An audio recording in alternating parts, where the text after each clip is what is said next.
राज्य दृष्टिमा देशभित्र दूरी हुँदैन। नमस्कार, म धीरज बस्नेत। समाचारको गर्भमा विवरण मात्र होइन, कारण र निवारणको बाटो पनि हुन्छ। पर्दामा देखिने र छेकिने खोजीको खबर उद्घाटन गर्न तम तयार बाइलाइन।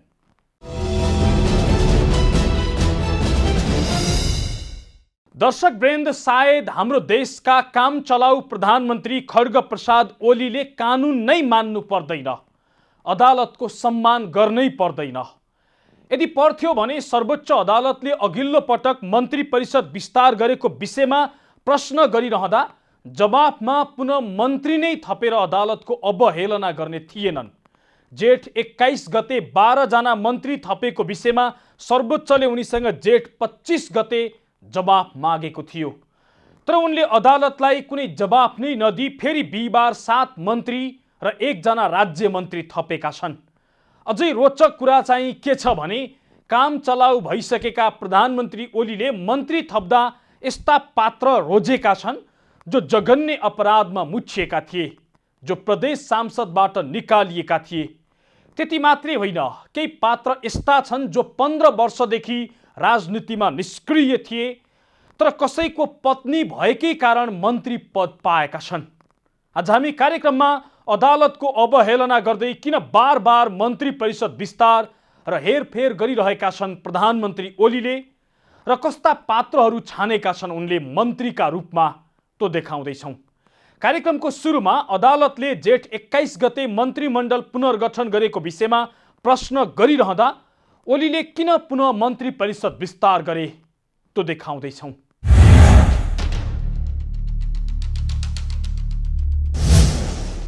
प्रधानमन्त्री केपी शर्मा ओलीले बिहिबार 19औं पटक मन्त्री परिषद विस्तार गरे। अघिल्लो पटक अर्थात् गत जेठ 21 गते जनता समाजवादी पार्टीका महन्त ठाकुर र राजेन्द्र महतो समूहलाई समेटेर मन्त्री परिषद विस्तार गरेका थिए।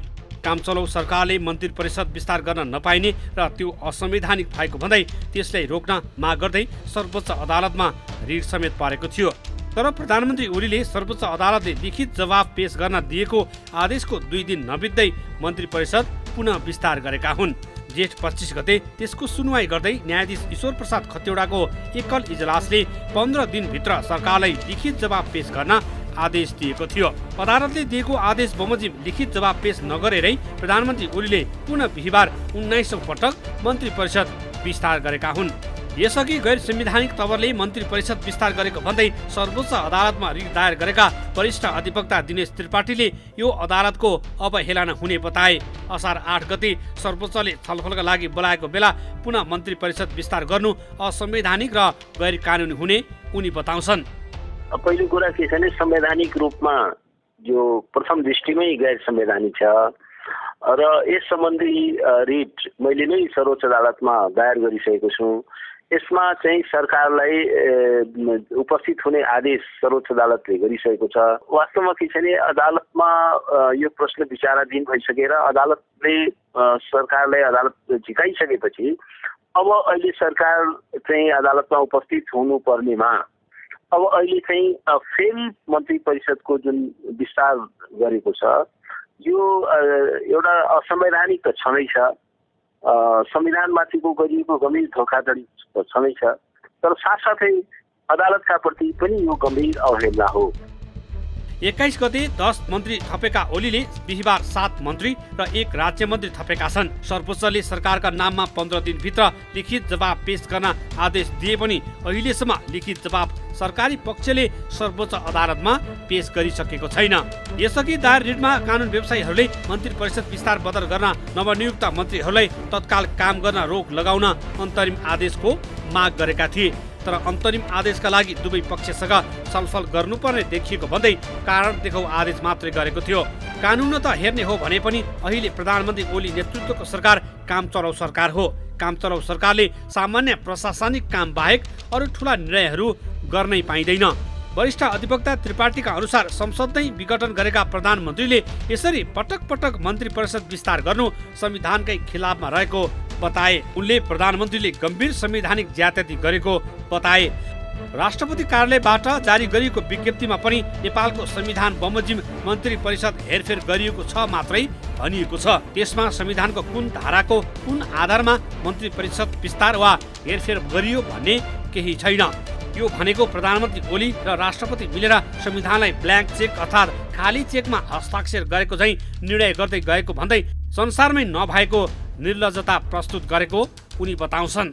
यो त प्रधानमन्त्रीले गर्नुभएको गम्भीर संवैधानिक ज्यादती हो। यो संविधानमाथिको यो प्रहार हो। यो लोकतन्त्रमाथिको प्रहार हो। एउटा चाहिँ प्रतिनिधि सभा विघटन गरिसकेको प्रधानमन्त्रीले यसरी म्यासिभ स्केलमा पटक पटक यो मन्त्री परिषद विस्तार गर्नु यो संविधानको अक्षर, संविधानको आत्मा, संविधानको स्पिरिट को यो सर्वथा खिलाफमा छ। आजको जस्तो मन्त्री परिषदको जुन विस्तार छ त्यसको विज्ञप्तिको भाषा तपाईँले हेर्नुभयो भने त्यसमा के भनिएको छ भने प्रधानमन्त्रीको सिफारिसमा नेपालको संविधान बमोजिम भनिएको छ।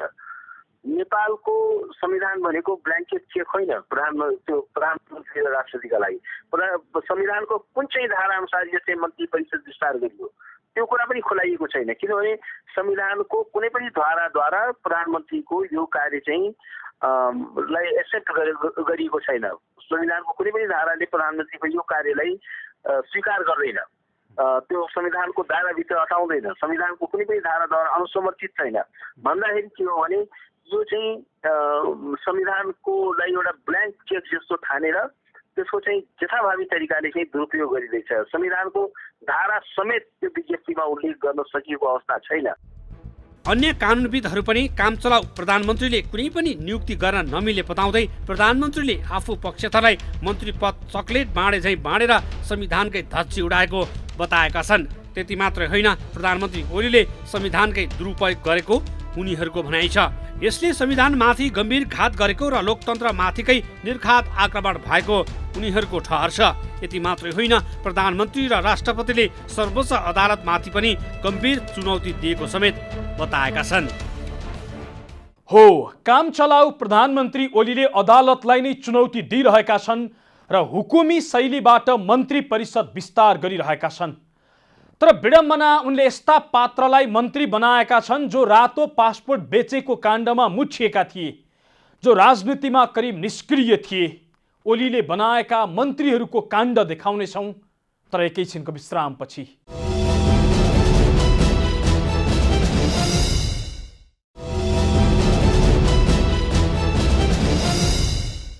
दर्शक वृन्द, आज हामी बाइलाइनमा अदालतको अवहेलना गर्दै किन बार बार प्रधानमन्त्री ओलीले मन्त्री परिषद विस्तार गरिरहेका छन् र उनले भित्र्याएका थप मन्त्रीहरू कस्ता छन् तो देखाइरहेका छौँ। प्रधानमन्त्री ओलीले मन्त्री बनाउने पात्र भेटेनन् वा यस्तैलाई मन्त्री बनाउनु पर्ने बाध्यता थियो तो थाहा भएन। तर उनले यस्ता पात्रलाई मन्त्री बनाएका छन् जो रातो पासपोर्ट बेचेर मानव तस्करी गरेको अभियोग झेलिराखेका छन्, जसको विषयमा सर्वोच्च अदालतमा मुद्दा चलिराखेको छ। यस्तै केही त्यस्ता पात्र पनि मन्त्री बनाइएका छन् जसले केवल प्रभावशाली नेताको पत्नी भएकै कारण त्यो पद पाएका हुन्।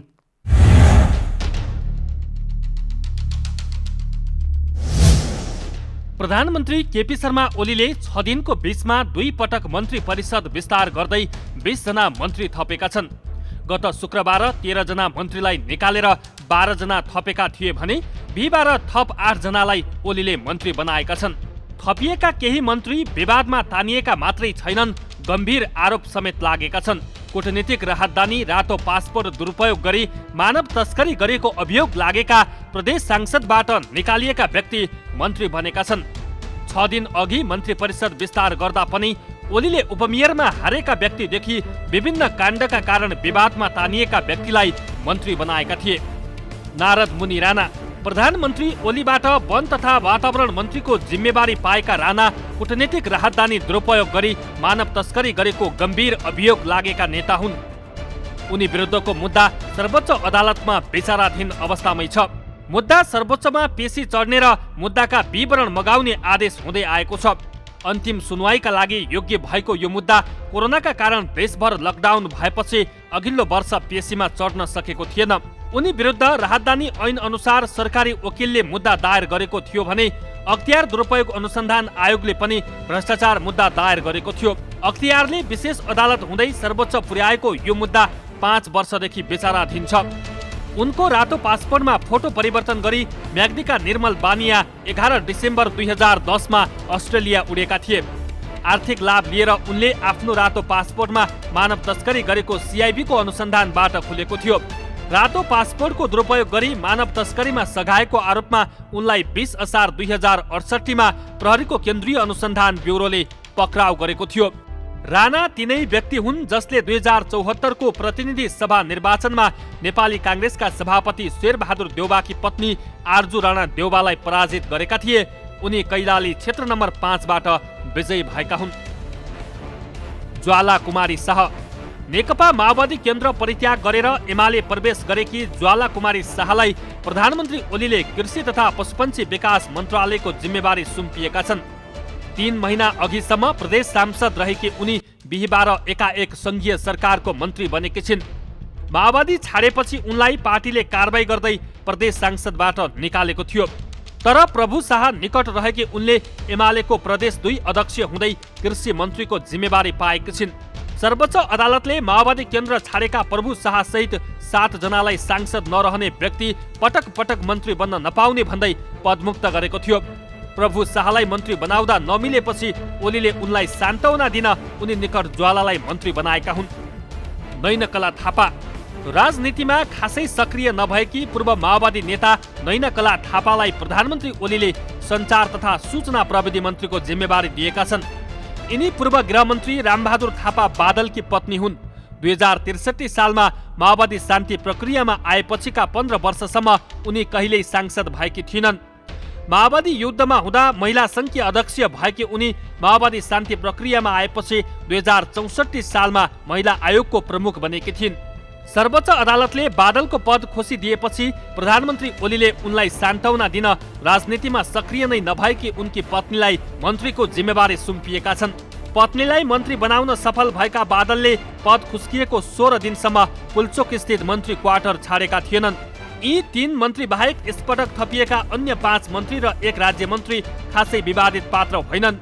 ओलीले बिहिबार मन्त्री परिषद विस्तार गर्दै मोहन बानियालाई प्रधानमन्त्री तथा मन्त्री परिषदको कार्यालयको जिम्मेवारी दिएका छन् भने खगराज अधिकारीलाई गृह मन्त्रीको जिम्मेवारी दिएका छन्।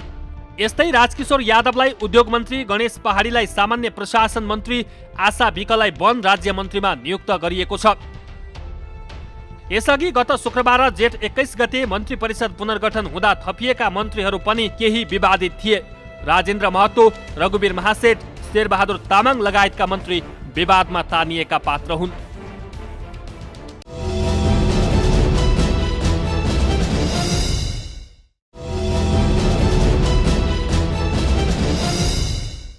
दर्शक वृन्द, आज हामी बाइलाइनमा अदालतको अवहेलना गर्दै किन बार बार प्रधानमन्त्री ओलीले मन्त्री परिषद विस्तार गरिरहेका छन् र उनले भित्र्याएका थप मन्त्रीहरू कस्ता छन् तो देखाइरहेका छौँ। सायद इतिहासमा यस्तो जब्बर प्रधानमन्त्री कमै देख्न पाइएला। 2/3 मतसहित प्रधानमन्त्री भएको व्यक्ति सामान्य बहुमत समेत गुमाएर पनि सत्तामा बसिराखेको छ र आफ्नो सत्ता टिकाउन जस्तालाई पनि मन्त्री पद बाँडिराखेको छ। प्रधानमन्त्री ओलीले सत्ता टिकाउन आलो पालो श्रीमान श्रीमतीलाई नै मन्त्री पद बाँडिराखेका छन्। उनको मन्त्रीमण्डलमा यस्ता पात्र को छन् हेर्नुहोस् अबको क्रममा।